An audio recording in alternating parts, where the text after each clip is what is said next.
Okay, so the Sunset Boulevard also, um, the his loss of power and masculinity, right? She won't even let him. She's like, no more gum. Don't chew gum. That's such a bad habit, right? She's really taking control of him in a lot of ways. And again, every upgrade he gets, he loses freedom. So, for example, he's upgraded from the side apartment to like the husband's room, and it's a much nicer room. But there are no locks on the doors because she's had suicide attempts. But there's no locks on the doors, which means so on the one hand he's got something nicer, a nicer room, but he's lost freedom. She can come into that room whenever she wants. He has no privacy at all, whereas before he sort of had privacy in her home, but before he had his own apartment and he lost it because she took it from him. Basically, she went over there and got all of his stuff and paid his debts, and right. He needs his money. He needs money from her, and so he loses his freedom. This culminates in a neat moment that I think is lost on some of my students. But she takes him shopping, and there's a cute moment, by the way, where he said, actually no, that's later. She takes him shopping, and the male salesman, he's like, oh, this kind of coat, and then he says, how about the Vicuna coat? Vicuna is a very expensive kind of fur coat. And he's like, I don't need something fancy like that. And then the salesman kind of pulls him aside and says, hey, as long as the lady's paying for it, why not get the Vicuna? And the music at that moment for you, the audience, goes bum, and then the scene cuts. Why? Why is there that big like something? It's music that you would associate with something really bad happening, right? Like Luke, I am your father. Um, but it's such a small moment. It's just the salesman being like, as long as the lady's paying for it, why not get the fancier thing? Why does the music do that? Um, it's bad enough that he's been losing his freedom and his masculinity the more he gets involved with the powerful Norma Desmond. But this is the first moment in the movie where another man has discovered how Joe Gillis is living, meaning that a woman is paying for his whole life. He's a kept man, like a housewife. The sting music there is really meant to capture the shock and horror. It's one thing to live like this. It's another thing. And again, he feels like this is humiliating, but now someone else knows it. This is the first person, because he's been doing all this in secret. He's not seeing his friends or doing other things. He's just, this is like his secret plan. But now there's one other person in the world who knows that he doesn't make enough money to buy his own coat, and he has to have Norma Desmond's buying stuff for him. Norma Desmond's paying for his apartment. Norma Desmond's paying. It's her car. It's her house. It's the room in her house. There's no privacy. He's not allowed to chew gum. She's buying him clothes. So that's why the sting. It's such a great moment that really underlines what the movie's about. One of the key things is about Joe Gillis's kind of loss of masculinity.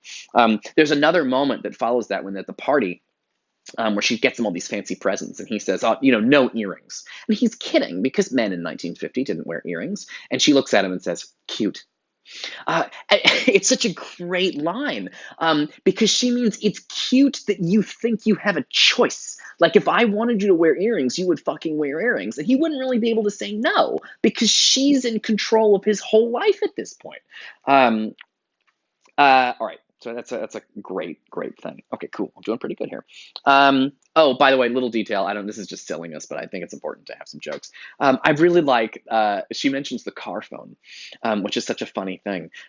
Because in the 1980s, a car phone was an actual phone in your car that you could make phone calls from, and then they became obsolete because everybody got cell phones, and you can make phone calls from wherever you want. But like high-powered executives have a car phone, so you can call people from your fucking car in the 80s.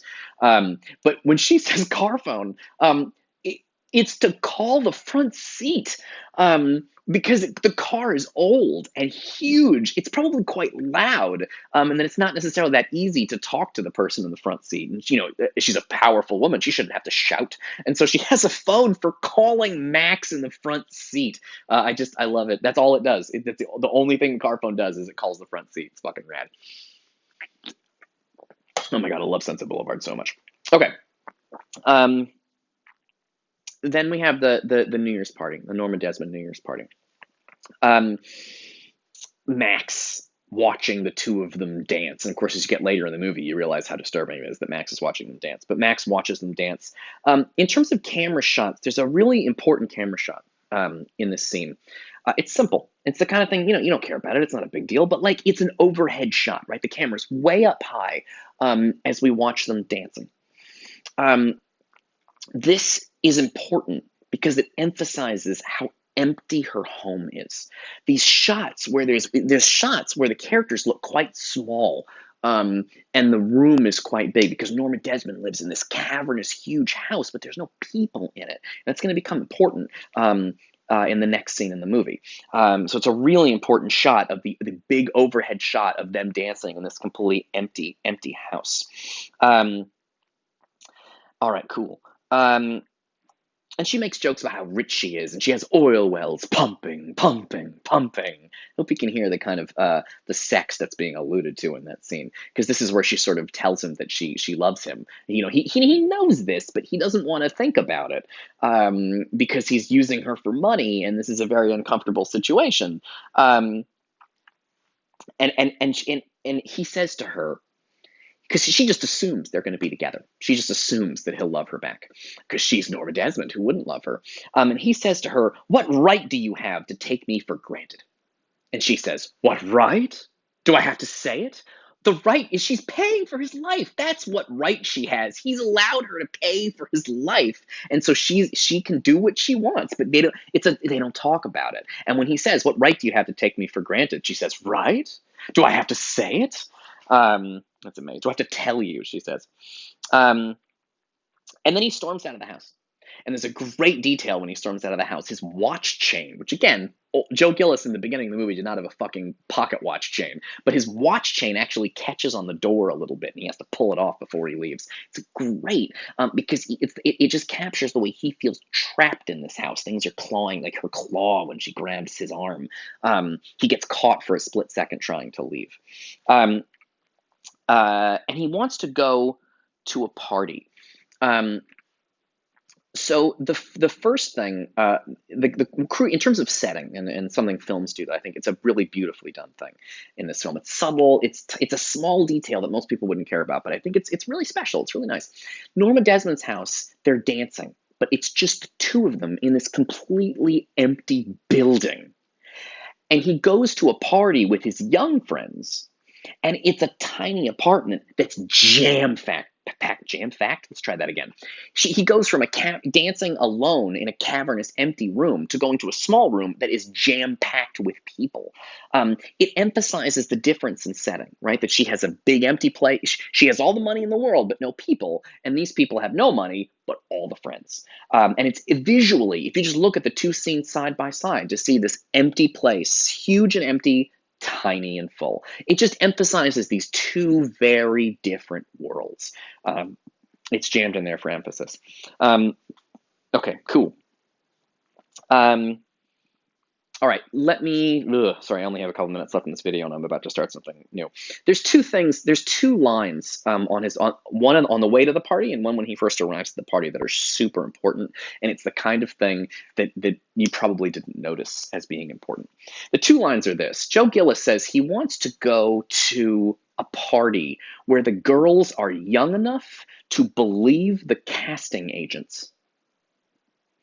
And then when he gets to the party, his friend Artie is like, "Hey, where have you been, mysterious stranger?" And he lists off strange ideas about why did Joe Gillis disappear? And he says maybe the uranium smuggler, Black Dahlia suspect. And these are just like he's being goofy. He's kidding about like other people who do mysterious things and disappear. So those two lines about I want to go to a party with someone young enough where the girls are young enough to believe the casting agents. And then his friend Artie says, "Hey, man, where you been? What kind of mysterious stuff are you up to? Smuggling uranium? You're the Black Dahlia killer?" I'll talk about why those two things are extremely important in the next video.